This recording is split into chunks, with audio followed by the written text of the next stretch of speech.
ओम शांति। 31 मार्च 2024 के अव्यक्त बाप दादा के महावाक्य। रिवाइज कोर्स 18 जनवरी 1999। मुरली का सार। वर्तमान समय के प्रमाण वैराग्य वृत्ति को इमर्ज कर साधना का वायुमंडल बनाओ। आज स्नेह के सागर बाप दादा अपने अति स्नेही बच्चों से मिल रही हैं। आज का दिन विशेष स्नेह का दिन है। अमृत वेले से लेकर चारों ओर के बच्चे स्नेह की लहरों में लहरा रहे हैं। हर एक बच्चे के दिल का स्नेह दिलाराम बाप के पास पहुंच गया। बाप दादा भी सभी बच्चों को स्नेह के रिस्पॉन्स में स्नेह और समर्थपन का वरदान दे रही हैं। आज के दिन को बाप दादा यज्ञ की स्थापना में विशेष परिवर्तन का दिन कहते हैं। आज के दिन ब्रह्मा बाप गुप्त रूप में बैकबोन बन अपने बच्चों को साकार रूप में विश्व के मंच पर प्रत्यक्ष किया। इसलिए इस दिवस को बच्चों के प्रत्यक्षता का दिन कहा जाता है। समर्थ दिवस कहा जाता है। विल पावर देने का दिवस कहा जाता है। ब्रह्मा बाप गुप्त रूप में कार्य करा रहा है, अलग नहीं है, साथी है, सिर्फ गुप्त रूप में करा रहा है। यह अव्यक्ति दिवस बच्चों के कार्य को तीव्र गति में लाने का दिवस है। अभी भी हर एक बच्चे की छत्र छाया बन पालना का कर्तव्य कर रही है। जैसे माँ बच्चों के लिए छत्र छाया होती है, ऐसे ही अमृत वेले से लेकर ब्रह्मा माँ चारों तरफ के बच्चों की रेख देख करती रहती है। साकार में निमित्त बच्चे हैं, लेकिन भाग्य विधाता ब्रह्मा माँ हर बच्चे के भाग्य को देख बच्चों को विशेष शक्ति, हिम्मत, उमंग, उत्साह की पालना करती हैं। शिव बाप तो साथ में ही है, लेकिन विशेष ब्रह्मा का पालना का पार्ट है। आज के दिन भाग्य विधाता ब्रह्मा हर बच्चे को विशेष स्नेह के रिटर्न में वरदान का भंडारी बन बांटते हैं। जो बच्चा जितना अव्यक्त स्थिति में स्थित हो मिलन मनाते हैं, उस हर एक बच्चे को जो वरदान चाहिए वह सहज प्राप्त होता है। वरदानों का खुला भंडार है। जो चाहिए, जितना चाहिए उतना प्राप्त होने का श्रेष्ठ दिवस है। स्नेह का रिटर्न होता है सहज वरदान की गिफ्ट। तो गिफ्ट में मेहनत नहीं करनी पड़ती है, सहज प्राप्ति होती है। गिफ्ट मांगी नहीं जाती है, स्वतः ही प्राप्त होती है। पुरुषार्थ से वरदान के अनुभूति की प्राप्ति अलग चीज है, लेकिन आज के दिन ब्रह्मा माँ स्नेह के रिटर्न में वरदान देते हैं। तो आज के दिन सभी ने सहज वरदान प्राप्त होने की अनुभूति की। अभी भी सच्चे दिल के स्नेह का रिटर्न वरदान प्राप्त कर सकती हो। वरदान प्राप्त करने का साधन है दिल का स्नेह। जहाँ दिल का स्नेह है, वो स्नेह ऐसा खजाना है जिस खजाने द्वारा बाप दादा द्वारा जो चाहे अविनाशी वरदान प्राप्त कर सकती हो। वह स्नेह का खजाना हर बच्चे के पास है। स्नेह का खजाना है तब तो पहुँचे हो ना। स्नेह खींच कर लाया है और स्नेह में रहना बहुत सहज है। पुरुषार्थ की मेहनत नहीं करनी पड़ती, क्योंकि स्नेह का अनुभव हर आत्मा को होता ही है। सिर्फ अब जो बिखरा हुआ स्नेह था, कुछ कहाँ था, वह बिखरा हुआ स्नेह एक ही साथ जोड़ लिया है। क्योंकि पहले अलग अलग संबंध था, अब एक में सर्व संबंध है। तो सहज सर्व स्नेह एक से हो गया। इसलिए हर एक कहता है मेरा बाबा। तो स्नेह किससे होता है? मेरे से। सभी कहते हैं ना मेरा बाबा, या दादियों का बाबा है, महारथियों का बाबा है, सबका बाबा है ना। आज के दिन कितने बार हर एक बच्चे ने दिल से कहा मेरा बाबा, मेरा बाबा। सभी ने मेरा बाबा कह रो रिहान की ना। सारा दिन क्या किया? स्नेह के पुष्प बाप दादा को अर्पित किया। बाप दादा के पास स्नेह के पुष्प बहुत बढ़िया से बढ़िया पहुंच रही थी। स्नेह तो बहुत अच्छा रहा। अब बाप कहते हैं स्नेह का स्वरूप साकार में इमर्ज करो, वह है समान बनना। अभी यह समान बनने का लक्ष्य तो सभी के पास है। अभी साकार में लक्षण दिखाई दें, जिस भी बच्चे को देखें, जो भी मिले, संबंध संपर्क में आए, उनको यह लक्षण दिखाई दे कि यह जैसे परमात्मा बाप ब्रह्मा बाप के गुण हैं, वह बच्चों के सूरत और मूरत से दिखाई दे। अनुभव करें कि इनके नैन, इनके बोल, इन्हों की वृत्ति व वाइब्रेशन न्यारी हैं।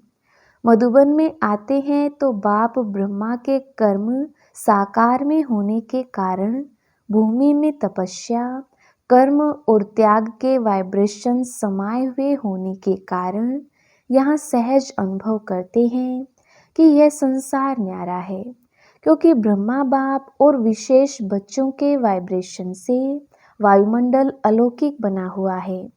ऐसे ही जो बच्चा जहाँ भी रहता है, जो भी कर्म क्षेत्र है, हरेक बच्चे से बाप समान गुण, कर्म और श्रेष्ठ वृत्ति का वायुमंडल अनुभव में आए, इसको बाप दादा कहते हैं बाप समान बनना। जो अभी तक संकल्प है बाप समान बनना ही है, वह संकल्प अभी चेहरे और चलन से दिखाई दे। जो भी संबंध संपर्क में आए, उनके दिल से यह आवाज़ निकले कि यह आत्माएं बाप समान है। बीच बीच में खांसी आ रही है। आज माइक खराब है, मिलना तो है ना? यह भी तो माइक है ना? यह माइक नहीं चलता तो यह माइक भी काम का नहीं। कोई हर्जा नहीं, यह भी मौसम का फल है। तो बाप दादा अभी सभी बच्चों से यह प्रत्यक्षता चाहते हैं। जैसे वाणी द्वारा प्रत्यक्षता करते हो तो वाणी का प्रभाव पड़ता है, उससे भी ज़्यादा प्रभाव गुण और कर्म का पड़ता है। हरेक बच्चे के नैनों से यह अनुभव हो कि इन्हों के नैनों में कोई विशेषता है, साधारण नहीं अनुभव करें, अलौकिक हैं। उन्हों के मन में क्वेश्चन उठे कि यह कैसे बनी, कहाँ से बनी। स्वयं ही सोचें और पूछें कि बनाने वाला कौन। जैसे आजकल के समय में भी कोई बढ़िया चीज़ देखते हो तो दिल में उठता है कि यह बनाने वाला कौन है।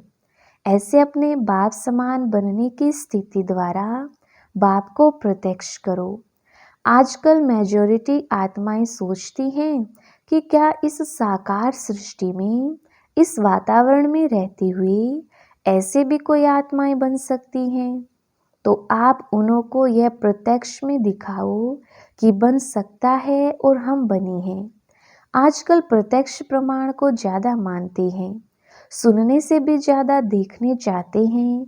तो चारों ओर कितने बच्चे हैं, हर एक बच्चा बाप समान प्रत्यक्ष प्रमाण बन जाए तो मानने और जानने में मेहनत नहीं लगेगी।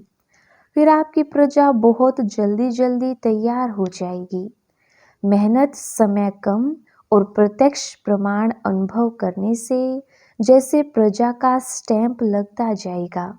राजे रानी तो आप बनने वाले हैं ना।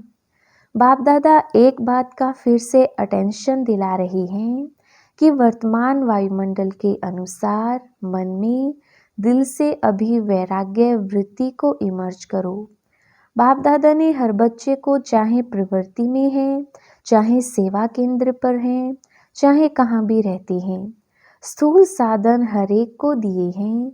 ऐसा कोई बच्चा नहीं है जिसके पास खाना पीना रहना इसके साधन नहीं हो।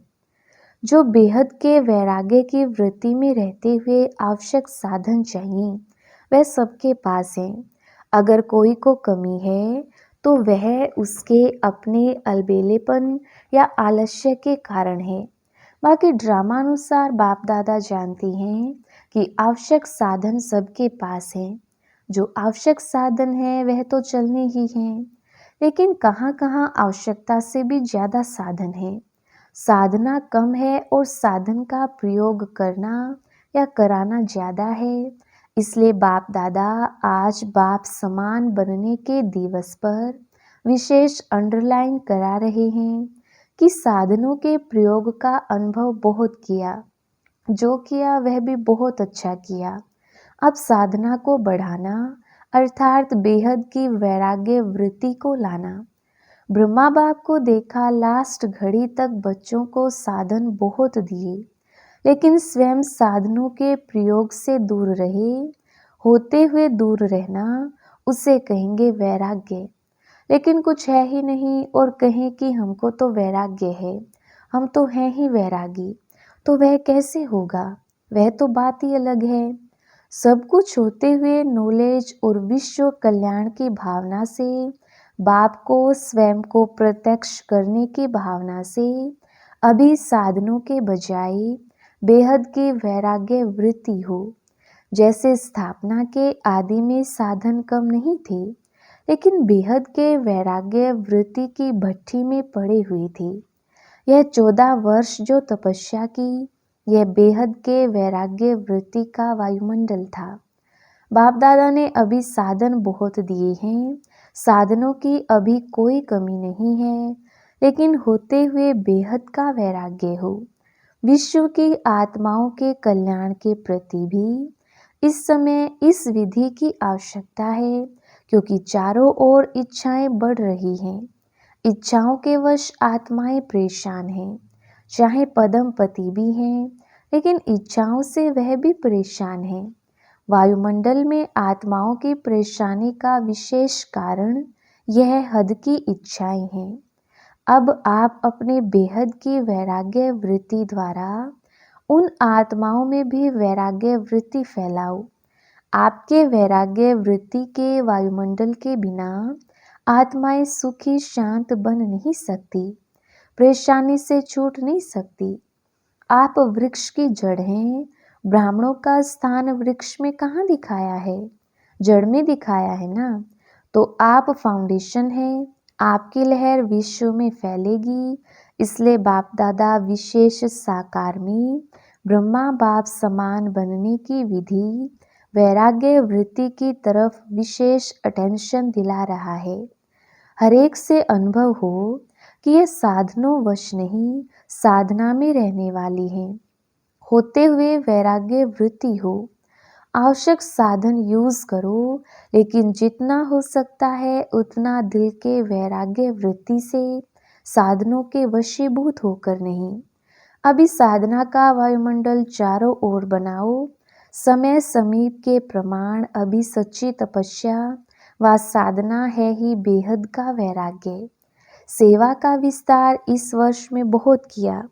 इस वर्ष चारों ओर बड़े बड़े प्रोग्राम किए और सेवा से सहयोगी आत्माएं भी बहुत बनी हैं, समीप आई हैं, संपर्क में आई हैं।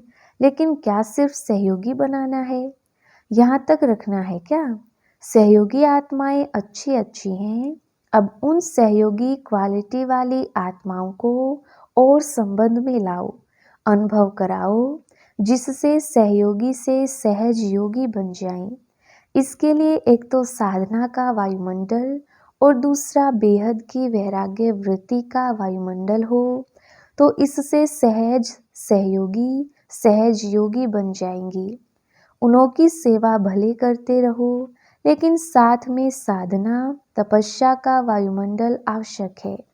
अभी चारों ओर पावरफुल तपस्या करनी है। जो तपस्या मनसा सेवा के निमित्त बनी, ऐसी पावरफुल सेवा अभी तपस्या से करनी है। अभी मनसा सेवा अर्थात संकल्प द्वारा सेवा की टचिंग हो, उसकी आवश्यकता है। समय समीप आ रहा है। निरंतर स्थितियाँ और निरंतर पावरफुल वायुमंडल की आवश्यकता है। बाप समान बनना है तो पहले बेहद की वैराग्य वृत्ति धारण करो। यही ब्रह्मा बाप की अंत तक विशेषता दिखी। ना वैभव में लगाव रहा, ना बच्चों में, सबसे वैराग्य वृत्ति। तो आज के दिन का बाप समान बनने का पाठ पक्का करना, बस ब्रह्मा बाप समान बनना ही है, ऐसा दृढ़ निश्चय अवश्य आगे बढ़ाएगा। अच्छा, आज कौन सी बात को अंडरलाइन किया? बेहद का वैराग्य। अभी आत्माओं को इच्छाओं से बचाओ, बेचारे बहुत दुखी हैं। बहुत परेशान हैं, तो अभी रहम दिल बनो, रहम की लहर बेहद के वैराग्य वृत्ति द्वारा फैलाओ। अभी सभी ऊंचे ते ऊंचे परमधाम में बाप के साथ बैठ सर्व आत्माओं को रहम की दृष्टि दो, वाइब्रेशन फैलाओ। फैला सकते हैं ना? तो बस अभी परमधाम में बाप के साथ बैठ जाओ, वहां से यह बेहद के रहम का वायुमंडल फैलाओ। बाप दादा ने ड्रिल कराई। अच्छा, चारों ओर के सर्व अति स्नेही बच्चों को, सर्व चारों ओर के साधना करने वाले श्रेष्ठ आत्माओं को, बाप दादा को सारे दिन में बहुत प्यारे प्यारे मीठे मीठे दिल के गीत सुनाने वाले, रूह रिहान करने वाले, शक्तियों के गुणों के वरदान से झोली भरने वाले बाप दादा को सबके गीत, खुशी के गीत, स्नेह के गीत, रूहानी नशे के गीत, मीठी मीठी बातें बहुत बहुत दिल को लुभाने वाली सुनाई दी, और बाप दादा भी सुनने और मिलने में लवलीन थे। तो ऐसे दिल के सच्चे, दिल के आवाज़ सुनाने वाले बच्चे महान हैं और सदा महान रहेंगे। ऐसे मीठे मीठे बच्चे सदा बेहद के वैराग्य वृत्ति को अपनाने वाले दृढ़ निश्चय बुद्धि बच्चों को बाप दादा एक के बदले पदम गुणा रिटर्न स्नेह दे रहे हैं। दिलाराम के दिल पर रहने वाले सभी बच्चों को बहुत बहुत याद प्यार और नमस्ते। हम रूहानी बच्चों की रूहानी बाप दादा को याद प्यार और नमस्ते जी। जो बाहर भी सुन रहे हैं उन्हों को भी बाबा देख रहे हैं, और बाप दादा दूर नहीं देखते हैं, लेकिन सभी तरफ के बच्चों को सम्मुख देख याद प्यार और मुबारक और याद सौगात व याद पत्रों का रिटर्न कर रहे हैं कि सदा उड़ती कला में उड़ने वाले बच्चे सदा आबाद हैं, सदा ही आबाद रहेंगे। अच्छा, वरदान श्रेष्ठ संकल्प की शक्ति द्वारा सिद्धियां प्राप्त करने वाले सिद्धि स्वरूप भव। विस्तार, आप मास्टर सर्वशक्तिवान बच्चों के संकल्प में इतनी शक्ति है जो जिस समय चाहो वह कर सकते हो और करा भी सकते हो, क्योंकि आपका संकल्प सदा शुभ, श्रेष्ठ और कल्याणकारी है। जो श्रेष्ठ और कल्याण का संकल्प है वह सिद्ध जरूर होता है। मन सदा एकाग्र अर्थात एक ठिकाने पर स्थित रहता है, भटकता नहीं है। जहाँ चाहे जब चाहे मन को वहाँ स्थित कर सकते हो। इससे सिद्धि स्वरूप स्वतः बन जाती है। स्लोगन, परिस्थितियों की हलचल के प्रभाव से बचना है तो विदेही स्थिति में रहने का अभ्यास करो। अच्छा, ओम शांति।